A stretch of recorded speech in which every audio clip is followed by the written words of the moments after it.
खुशामदीद आप सबको हमारी तरफ से हो। प्रोग्राम आप देख रहे हैं सलाम जेके और आपको हमारी तरफ से बहुत बहुत मुबारकबाद हो महाशिवरात्रि और महराजुन्नबी सल्लल्लाहु ताला अलैहि वसल्लम की। आज दोनों मुक़द्दस दिन है, इसलिए हमारी तरफ से आपको बहुत बहुत मुबारकबाद हो और उम्मीद करते हैं कि यह दिन रियासत जम्मू कश्मीर के लिए खुशी, अमन और भाईचारे का पैगाम लेकर आए और पूरे मुल्क के अंदर सलामती और अमन के साथ ये दिन गुजर जाए। चूंकि प्रोग्राम सलाम जेके होता है जी, इसमें कोशिश हमारी रहती है कि आपको खबरों से बाखबर करें। न सिर्फ जम्मू कश्मीर के हालात वाक़ात से आपको बाखबर करते हैं, बल्कि मुल्क भर के अंदर क्या कुछ चल रहा है, बिलौकामी पैमाने पर क्या कुछ चल रहा है, उस पर भी हमारी थोड़ी सी नज़र रहती है। और इस वक्त के अंदर हम कोशिश करते हैं 10 बजे तक इस ट्रांसमिशन में कि आपको हर घड़ी खबर तह तक बताए। और 3 पड़ावों पर हस्बे वादा इस प्रोग्राम को लिए चलते थे, लेकिन आज माजरत के साथ 9:30 बजे तक ये नशरियात रहेंगी, चूंकि आज बड़ा दिन है जी, महाशिवरात्रि है, हेरत जिसको हम कश्मीरी में कहते हैं और कश्मीरी शिविज़म के हिसाब से हेरत इंतहाई अहम दिन होता है, इसलिए 9:30 बजे खुसूसी ट्रांसमिशन होगा उस पर। और उसके बाद भी दिन भर हम आपके साथ रहेंगे, फिर रात भर आपको शबखानी की मजलिसों जहाँ पर होंगी वहाँ से भी आपको लाइव विजुअल्स के ज़रिए से दिखाएंगे। बहरहाल आज की नशरियात 9:30 बजे तक होगी, इसलिए आज किसी भी फ़ोन कॉल्स को शामिल प्रोग्राम नहीं करवाएंगे, लेकिन 9:30 बजे तक कोशिश करेंगे कि लगातार आपको बैक टू बैक हर छोटी बड़ी खबर से बाखबर करें। तो करते हैं प्रोग्राम का आगाज़। दिल्ली स्टूडियो में इस वक्त मेरे साथ आसिफ रशीद भी मौजूद है। प्रोग्राम के तय फॉर्मेट के हिसाब से हम सबसे पहले बात करेंगे हिस्ट्री ऑफ द डे की और याद दिलाएंगे आपको कि आज 18 तारीख है और 18 फरवरी को माजी में क्या कुछ हुआ है। जल्दी से आपके सामने रखेंगे चंद अहम वाक़ात। आसिफ रशीद, खुशामदीद, गुड मॉर्निंग, बहुत बहुत स्वागत और शुक्रिया आप सभी का हमारे साथ ज्वाइन करने के लिए। आज हफ्ते का दिन है, साल 2023, फरवरी की 18 तारीख, दूसरा महीना, 10 दिन हमारे पास अभी भी इस महीने में अंग्रेजी कैलेंडर के मुताबिक।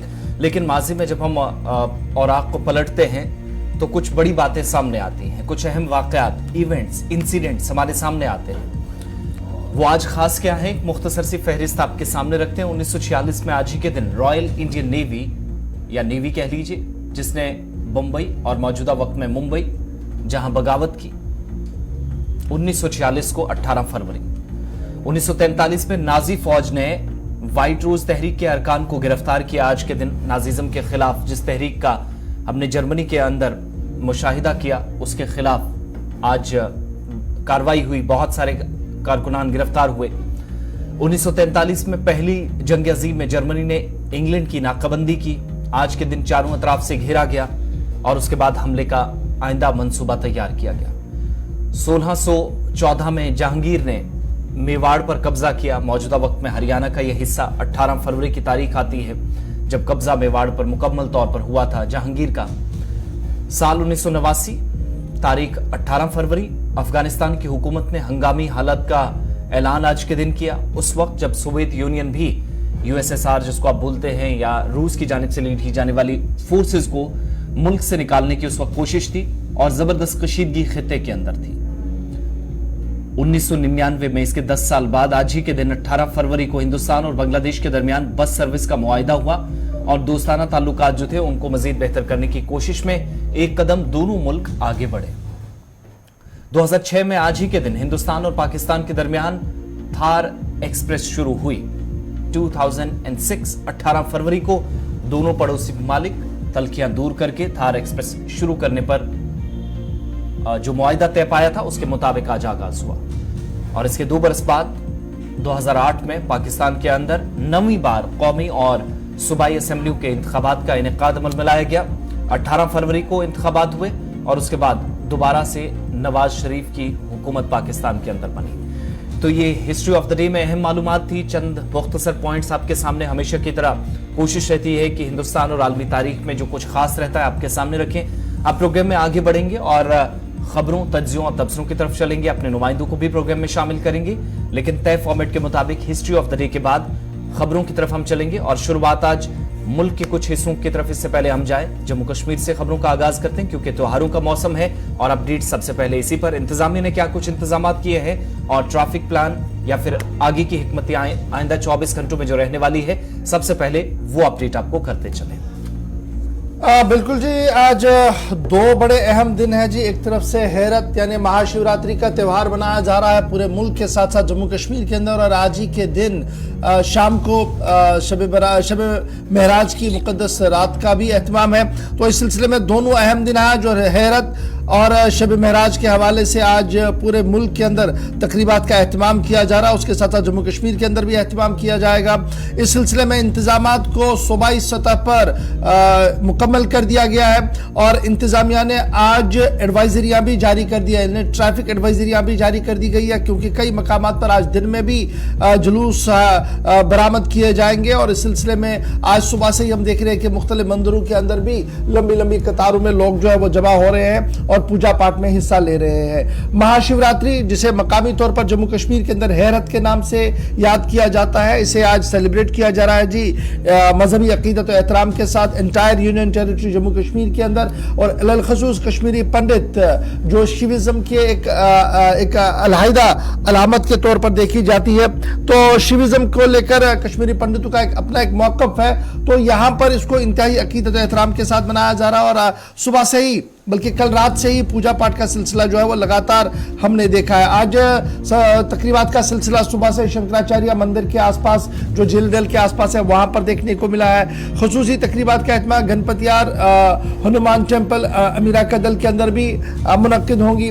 उसके साथ साथ जहां जम्मू की हम बात करें तो जम्मू के अंदर भी कई मंदिरों को दुल्हन की तरह सजाया गया है, और वहां पर भी तकरीबात का एहतमाम जो है वो किया जा रहा है। आज कई मकामात पर जुलूस भी बरामद किए जाएंगे, और हेरत या महाशिवरात्रि को लेकर ये जुलूस जम्मू के अंदर बरामद किए जाएंगे, जो शालीमार रोड से होते हुए इंदिरा चौक, सिटी चौक, परेड ग्राउंड से होते हुए रामेश्वर मंदिर के पास जो है वो इख्तिताम पजीर होंगे। तो उस सिलसिले में इंतजामात को जम्मू सूबे के अंदर जो है वो मुकम्मल कर दिए गए हैं। कश्मीर सूबे के अंदर भी इंतजामात को मुकम्मल कर दिया गया है। दिल्ली, पंजाब, यूपी, हिमाचल, और जब हम जम्मू कश्मीर की बात करें तो सुबह सुबह ही जो तस्वीरें मंदिरों से सामने आई है वो ये साफ दिखा रही है कि किस तरीके से लोगों का एक बड़ा इज्तिहाम बाहर आ रहा है, और सुबह सुबह पूजा पाठ में वो हिस्सा ले रहे हैं। एक तरफ से आज सुबह सुबह ये सारी चीजें चलेंगी पूरे दिन।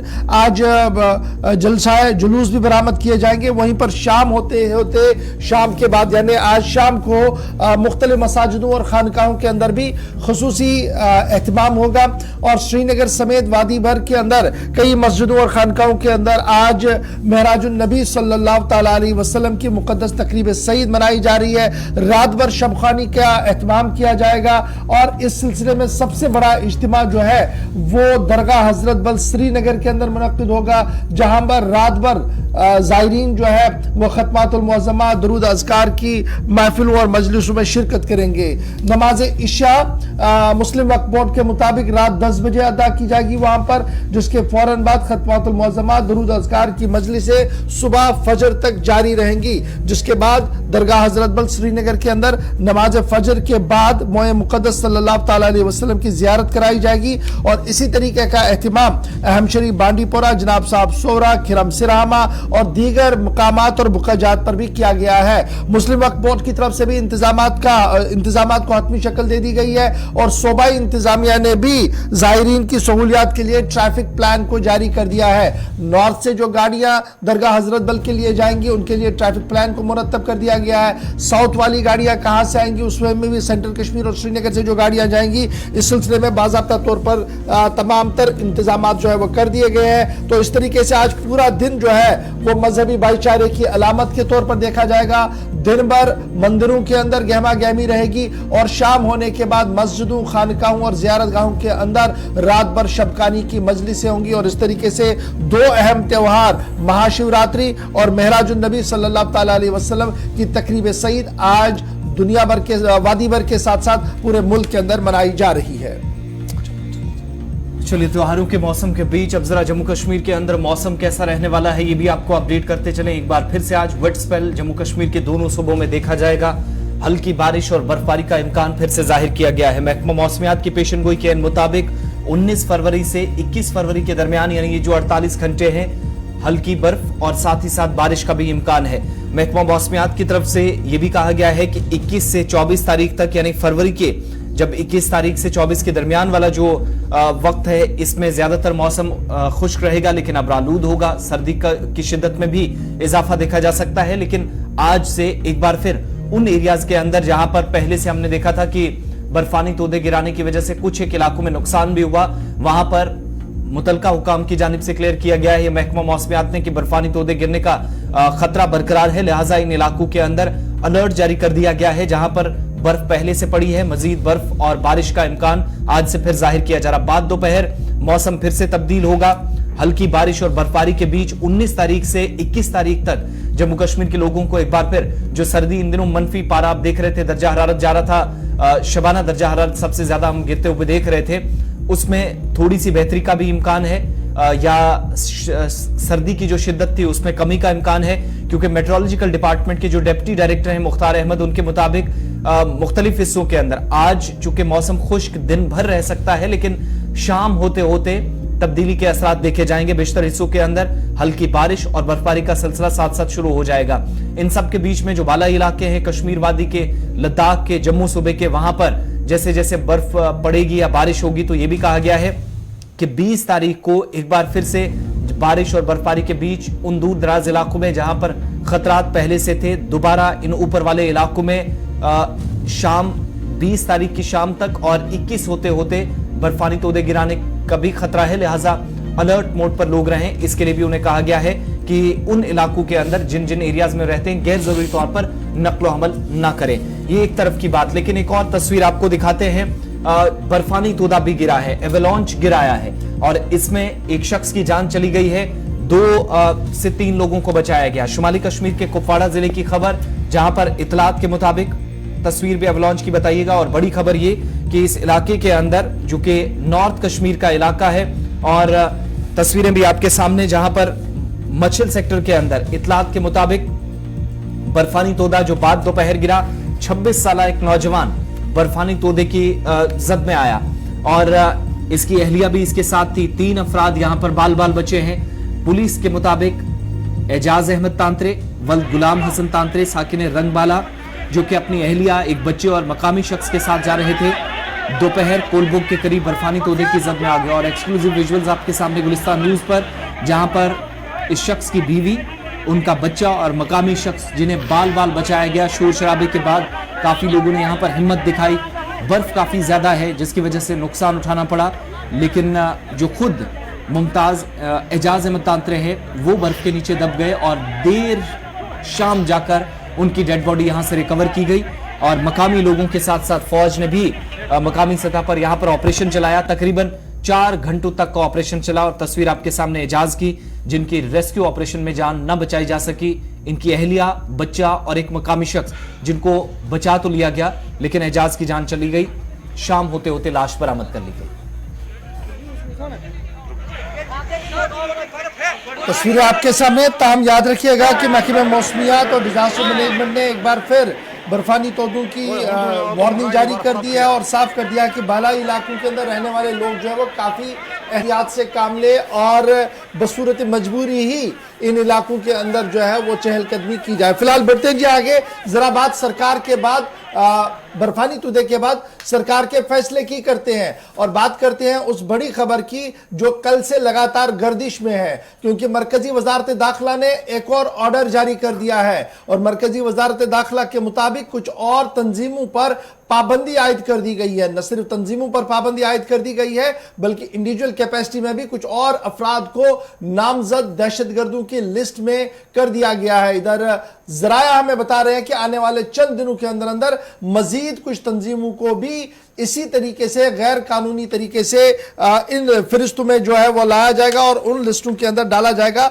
जहां पर तंजीमों पर पाबंदी आयद की जाएगी।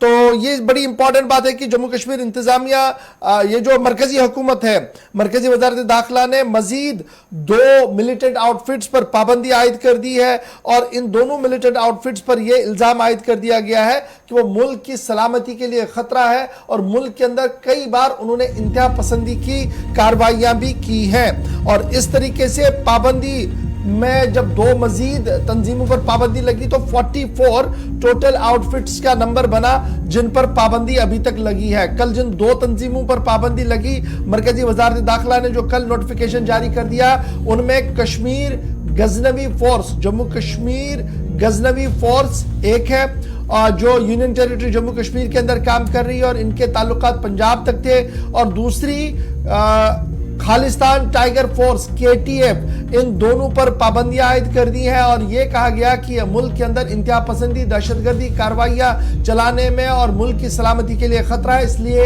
इन पर पाबंदी आयद कर दी गई है। आपको याद होगा इससे पहले हरविंदर सिंह संधू, इलियास रंधावा, जो मास्टरमाइंड माना जा रहा है कि इंटेलिजेंस हेडक्वार्टर पर जो पंजाब में 2021 के अंदर धमाका हुआ था उसमें इसका नाम आया था, और फिर वो बबर खालसा के साथ भी एफिलिएटेड था, इस पर भी पाबंदी आयद कर दी गई थी। और इस तरीके से गजनवी फोर्स को यह कहा गया कि लश्कर और जैश ए मोहम्मद का दूसरा नाम है जी, इसलिए इस पर पाबंदी आयद कर दी गई। लेकिन खबर यहां पर यह भी है कि आने वाले दिनों में कुछ मजीद तंजीमों पर मरकजी हुकूमत जो है वो पाबंदी आयद करने जा रही है, और उस सिलसिले में तमाम तर शवाहिद को जमा किया जा रहा है, जिसके बाद रवा महीने के आखिर तक 3 से 4 नई तंजीमों पर पाबंदी आयद होगी। और यह पाबंदियां आयद होने के साथ ही अब असासों को मुंजमद किया जाएगा, जो एसेट्स इनके काडर के पास है, इनके इंडिविजुअल्स के पास है, उन्हें सीज किया जाएगा, बैंक अकाउंट्स को फ्रीज किया जाएगा, और इस तरीके से शिकंजा कसा जाएगा जी उन लोगों पर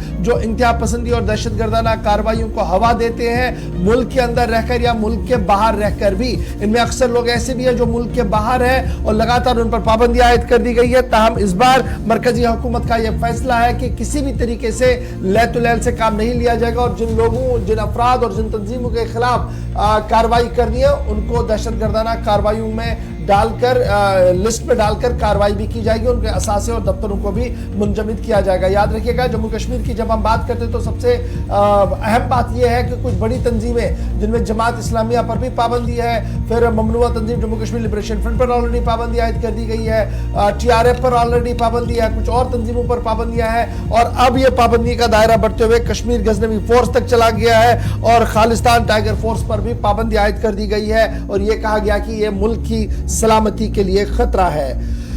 सलामती की बात हो रही है, मुल्क की बात हो रही है, तो जरा फटाफट से आपको एक और अहम और बड़ी बात से भी बाखबर करें कि जम्मू कश्मीर पुलिस को बाइख्तियार बनाया जा रहा है, और यह बाइख्तियार बनाने का सिलसिला हथियारों के जरिए से किया जा रहा है। और जम्मू कश्मीर पुलिस को अब जदीद असलात दिए जा रहे हैं, और उन जदीद असलात में कॉर्नर शॉट पिस्टल भी दिए गए हैं, और इस सिलसिले में जो जवान है उनकी तरबियत के हवाले से खुसूसी ट्रेनिंग सेशन भी शुरू कर दिया गया है। और यह पहला मौका होगा जब स्टेट ऑफ आर्ट हथियार पुलिस को मिले हैं। इससे पहले 303 के बाद सीधे AK-47 राइफल, और अब मजीद कुछ इस तरीके के हथियार दिए जा रहे हैं जो वक्त की अहम तरीन जरूरत है, और जिससे एंटी मिलिटेंट ऑपरेशंस को और आसानी के साथ इस्तेमाल किया जा सकता है, और इससे काफी बेहतर नताइज निकल सकते हैं। आप देख सकते हैं कि हथियार छोटा सा है लेकिन आगे ये फोल्ड होता है, यानी विदाउट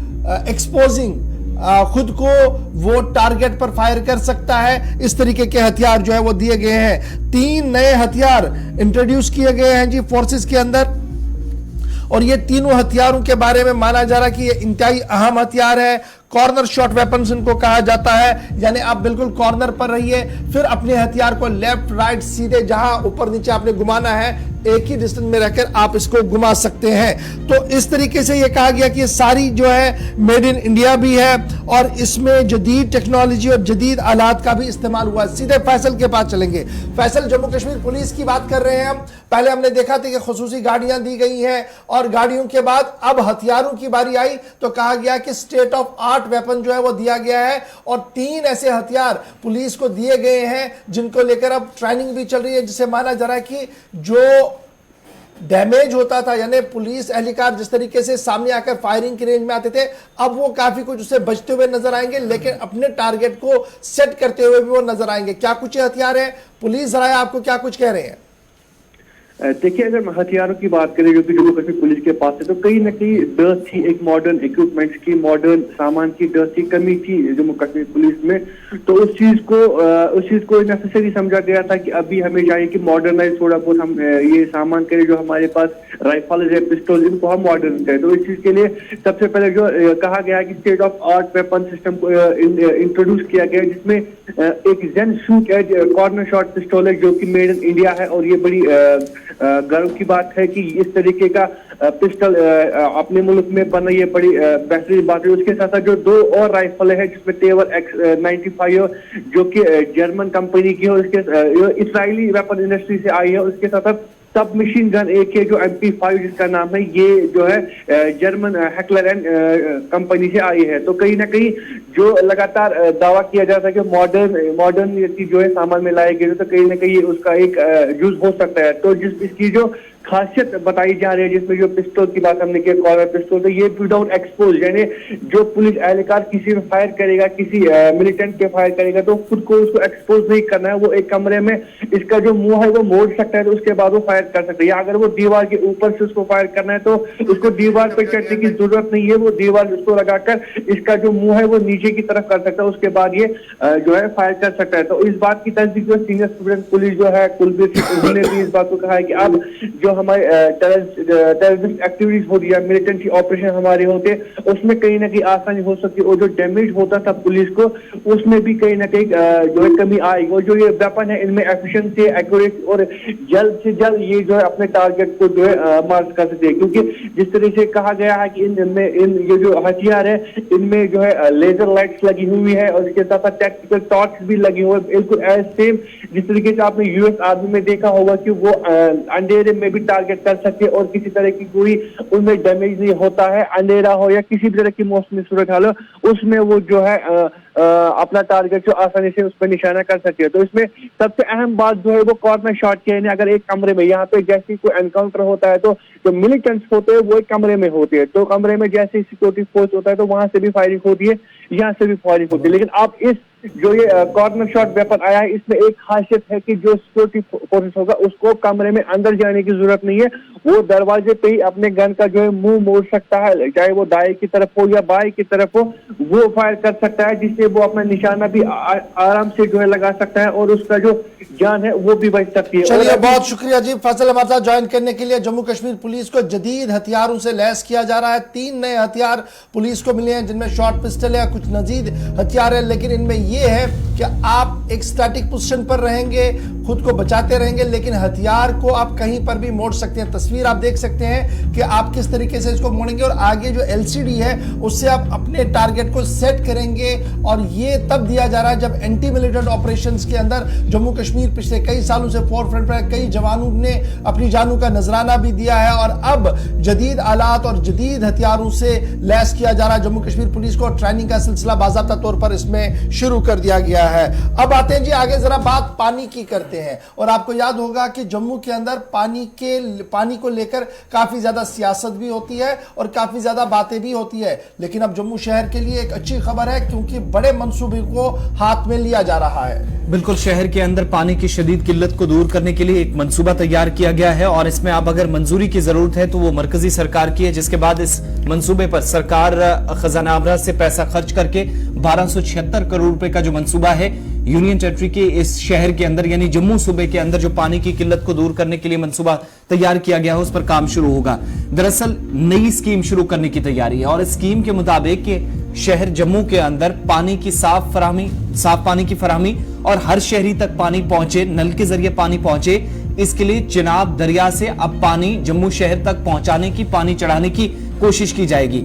सरकार के मुताबिक अब असल में हुआ क्या है, जम्मू म्युनिसिपल कॉर्पोरेशन जिस पर कई तरह के इल्जाम थे कि ऐसी नाकस हिकमत अमली या मनसूबाबंदी है, हर शहरी तक हर इलाके के अंदर वक्त पर तय शेड्यूल के मुताबिक पानी नहीं पहुंचता।